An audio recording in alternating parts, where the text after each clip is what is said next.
ইমাম সাহেব যে কালকে চলে গেছে, সেক্রেটারি সাহেব সমাজের বিভিন্ন লোকের সাথে কানাঘুষা করতেছে। আমার মনে হয় সেক্রেটারি সাহেবের এই ইমাম পছন্দ না।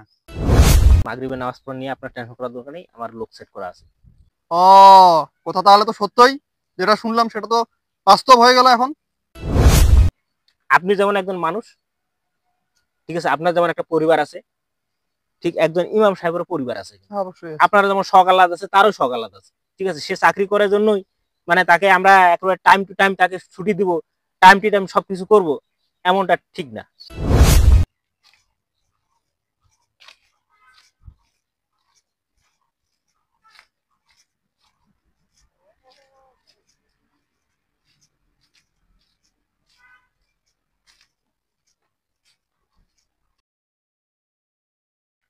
সভাপতি সাহেব, আসসালামু আলাইকুম। ওয়ালাইকুম সালাম। সুবান, তোমার আব্বুকে অবশ্যই কালকে আসতে বলবা, সেক্রেটারি সাহেবের খোলতায় কালকে ফিতরা এবং জাকাতের টাকা বিতরণ হবে। আচ্ছা সভাপতি সাহেব, আমার বাবাকে তো আমি বলবো, কিন্তু আরেকটা বিষয় জানেন না? কি বিষয়? ইমাম সাহেব যে কালকে চলে গেছে, সেক্রেটারি সাহেব সমাজের বিভিন্ন লোকের সাথে কানাঘুষা করতেছে। আমার মনে হয় সেক্রেটারি সাহেবের এই ইমাম পছন্দ না। কি বলো? হ্যাঁ, তাই তো মনে হচ্ছে। এই ইমাম সাহেব চলে গেছে না, আমার মনে হয় আর আসবে না। সুবহান, বিষয়টা তো আমার খুবই খারাপ লাগলো। এখন মাগরিবের নামাজের সময় তো হয়ে গেছে, মাগরিবের নামাজ কে পড়াবে? এই বিষয়টা আমি তো জানি না। আচ্ছা, তুমি যাও। আচ্ছা ঠিক আছে। সুবানে, শুনো, তোমাদের বাড়ির পাশে ওই জমিলার মা আছে না, ওরে কালকে অবশ্যই আসতে বলবা। আচ্ছা ফিতরা টাকা দিব তো। আচ্ছা ঠিক আছে সভাপতি সাহেব, আচ্ছা, আসসালামু আলাইকুম। ওয়ালাইকুম সালাম। বরিষ্ঠের চেহারাই হয় না। সেক্রেটারি সাহেব। আসসালামু আলাইকুম। ওয়ালাইকুম সালাম। আপনি কার অনুমতিতে ইমাম সাহেবকে ছুটি দিয়েছেন? ইমাম সাহেবের প্রয়োজন ছিল, এই জন্য ছুটি দিছি। আপনি যে ইমাম সাহেবকে ছুটি দিয়েছেন, মাগরিবের নামাজ কে পড়াবে? আর আপনি আমার নামে যে সেই কথা বলে বেড়াচ্ছেন কেন গ্রামে?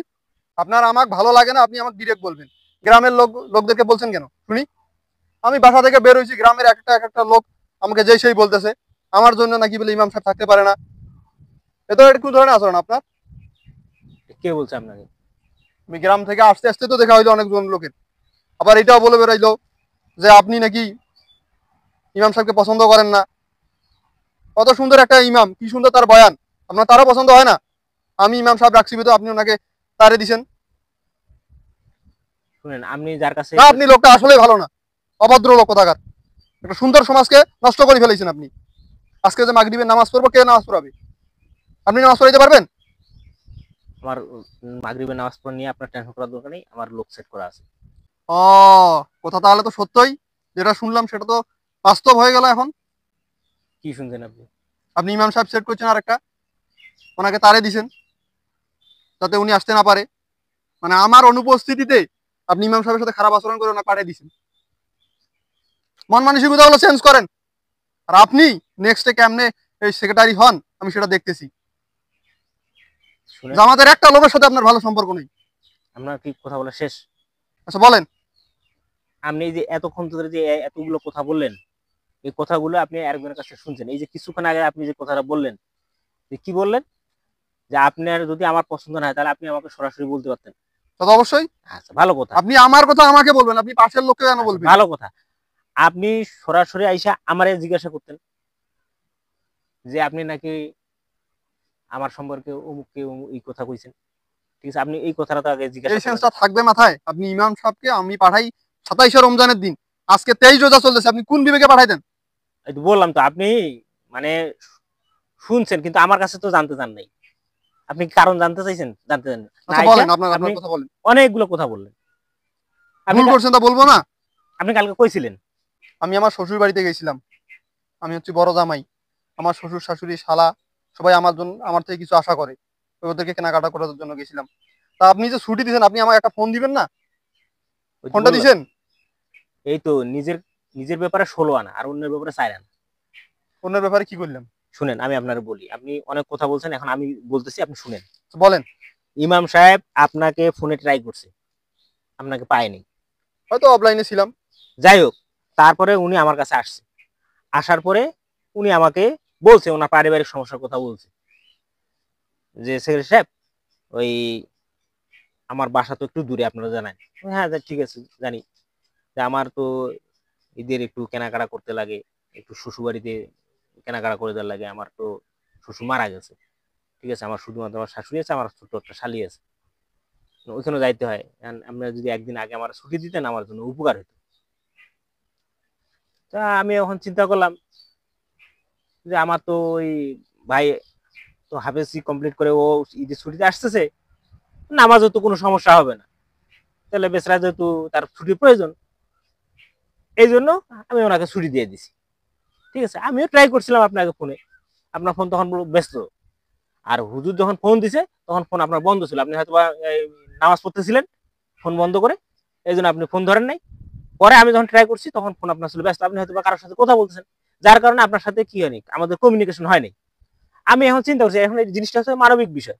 আপনি প্রতি বছরে 27শে রমজানের ছুটি দেন, ভালো কথা, ঠিক আছে। উনি এই বছরে একদিন আগে আপিল করছে, উনি তো খারাপ কিছু করে নাই। উনি যেহেতু 10 বছর ধরে নামাজ পড়াইতেছেন, ঠিক আছে, উনি আমাদের কাছে এই জিনিসটা আবদার করতেই পারে। আমি সেই সেই খাতিরে আমি ওনাকে ছুটি দিছি। আপনি কি আসি বললেন আপনার আপনার আপনার ইমাম সাহেব নাকি, আপনি ইমাম সাহেব রাখছেন, আপনার ইমাম নাকি আমার পছন্দ না, আমি ছুটি দিই, এই কথাগুলো আপনাকে কে বললো? এগুলো কোনো যুক্তি গেল? আপনি এই জিনিসগুলো যাচাই বাছাই না করে কে বা কারা কি কথা বললো, আপনি এই কথা শুনে আপনি আমার কাছে আসছেন চার্জ দিতে। শুনেন, আপনি যেমন একজন মানুষ, ঠিক আছে, আপনার যেমন একটা পরিবার আছে, ঠিক একজন ইমাম সাহেবের পরিবার আছে। অবশ্যই। আপনার যেমন শখ আহ্লাদ আছে, তারও শখ আহ্লাদ আছে, ঠিক আছে। সে চাকরি করার জন্যই মানে তাকে আমরা একেবারে টাইম টু টাইম তাকে ছুটি দিব, টাইম টু টাইম সবকিছু করব, এমনটা ঠিক না। ঈদ আপনার জন্য যেমন আনন্দের, ঈদ তার জন্যই ঠিক তেমনই আনন্দের, ঠিক আছে। তাহলে আনন্দটা আমরা ভাগাভাগি করে নেই, ঠিক আছে।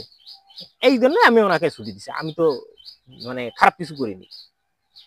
আর আপনি যে টেনশন করতেছেন নামাজে, নামাজ তো আমার ভাই পড়াবে, এই যে তো আমি ওনাকে বলছিলাম যে সমস্যা নেই, আপনি যান, আমার ভাই আছে, ও আমার ভাই নামাজ পড়াবে, যতদিন পর্যন্ত আপনি না আসেন ততদিন সেই নামাজ পড়াবে। না, আসলে গ্রামের মানুষ ভালো না। আসলে জিনিসগুলো আমরা ভালো, কিন্তু গ্রামের মানুষ ভালো না। গ্রামের মানুষ মানুষকে পছন্দ করে না। শুনেন, আমি একটা কথা বলি, একটা কথা আছে না যে নিজ ভালো তো জগৎ ভালো, ঠিক আছে। আগে নিজে ভালো হইতে হবে। আপনি যদি নিজেকে ভালো দাবি করেন তাহলে অবশ্যই আপনি মানে পর কোথায় কিন্তু কান দিবেন না, আপনি আগে যাচাই করবেন। আমি এখানে বাসা থেকে আসলাম। আপনি তো যেভাবে আসলেন আর যেভাবে আপনি আমাকে রাগ দেখালেন, ঠিক আছে, আমি তো হতভম্ব হয়ে গেছি। আমি তো মানে কোনোদিনও আপনার আমি রাগ হইতে দেখিনি। আপনি এসে অনেক কথাবার্তা আমাকে বললেন, আমার তো খুব খারাপ লাগছে। তাহলে আপনাকেও বুঝতে হবে, আমি শুধু বাসা আসলাম, এই যে শুরু করছে একজনের পর একজন, এই শুরু বলছে যে সেক্রেটারি সাহেবকে আপনি কি সভাপতির দায়িত্ব সহসারি দিয়ে দিয়েছেন, উনি যা মন চাচ্ছে তাই করতেছে, ইমাম সাহেবকে ছুটি দিতেছে, একে নামাজ পড়াইতেছে, ওকে আনতেছে।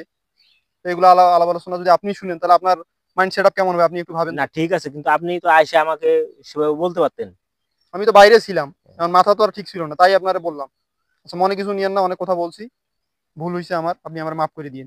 না থাক, আপনি সভাপতি সাহেব শুনেন, এখন ওই যে আগামীকালকে তো আমি এটা ডেট, কথা বলছি, 2-4 জনকে বলে হ্যাঁ, দিছি। ফেতরার। তা আপনার খোলদারের কথাই বলছিলাম। আমার খোঁজার দরকার নেই, ঠিক আছে, আপনি বলে দেন মসজিদের মাঠাই না হবে। না, সবাইকে বলে দিছি, আপনার ওই যে খোলদার কথা বলছো ওইখানে আসবে। এগুলা এটা হচ্ছে কি মানে কারো বাসার সামনে ব্যক্তিগত প্রপার্টিতে এই জিনিসগুলো করা ঠিক না, ঠিক আছে। দেখ, আপনি যদি সিদ্ধান্ত নিয়ে নিছেন, নেক্সট টাইম থেকে নেক্সট মসজিদে। টাইম থেকে আমরা মসজিদ দিব।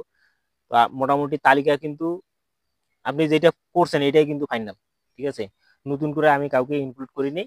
কিন্তু আর আপনি যে যাদেরকে ফেতরা দিতে চাইছেন, এদের কি এরা কি মানে ফেতরার উপযুক্ত? হ্যাঁ, না না, আমার ঠিক আছে, গত গত বছরের তালিকায়, গত বছর তালিকা থেকে এই বছরের তালিকাটা আমি মিলাইছি। যারা উপযুক্ত আমরা তাদেরকে দিব, প্রয়োজনে 10 টাকা তাদেরকে বেশি দিব, কিন্তু যারা উপযুক্ত নয় তাদেরকে আমরা দিব না। অবশ্যই, কারণ হচ্ছে কি আমি গত বছরের তালিকায় ওইখান থেকে অনেকগুলো বাদ করছি, কারণ যারা মোটামুটি অর্থনৈতিকভাবে একটু ডেভেলপ হয়ে গেছে আমি তাদেরকে বাদ দিয়ে দিছি, দিয়ে যারা আমাদের আমাদের সমাজ তো আর অত বড় না, ঠিক না, আছে। আমাদের সমাজ অত হ্যাঁ, বড় না, কিন্তু আমাদের সমাজের লোক ভালো না।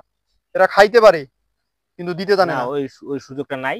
মানে মোটামুটি কালেকশনও মোটামুটি সবাই, যাদের যাদেরকে আমি প্রত্যাশা করছি সবাই ফেতরা টাকা জমা করছে। ওই যে আলহামদুলিল্লাহ। যেগুলো যেগুলো ছাড়া পড়ছে না, জি।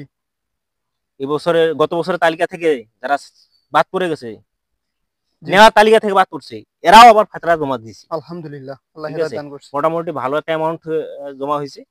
তো আশা করতেছি আমাদের এখানে এবার ফেতরা নেওয়ার মতো এই তো 7-8 জন হবে আর কি, যদি অ্যামাউন্ট এরকম বেশি হয় তাহলে আমরা ইতিমখানায় দিব, মাদ্রাসায় দিব। না, 7-8 জনকে আমরা এই যেটা আমি চিন্তা করছি যে 7-8 জনকে মোটামুটি একটা বড় অ্যামাউন্ট দিয়ে দিব। হ্যাঁ, যদি এইটা ভালো কাটে। হ্যাঁ, এটা ভালো কাটে, বা ওই টাকা দিয়ে ওরা যাতে একটা ছাগল অথবা মুরগি টুরগি নিয়ে যাতে একটু লালন পালন করে কিছু ইনকাম করতে পারে, এইরকম একটা সাইজের অ্যামাউন্ট দেওয়ার চিন্তা ভাবনা আছে।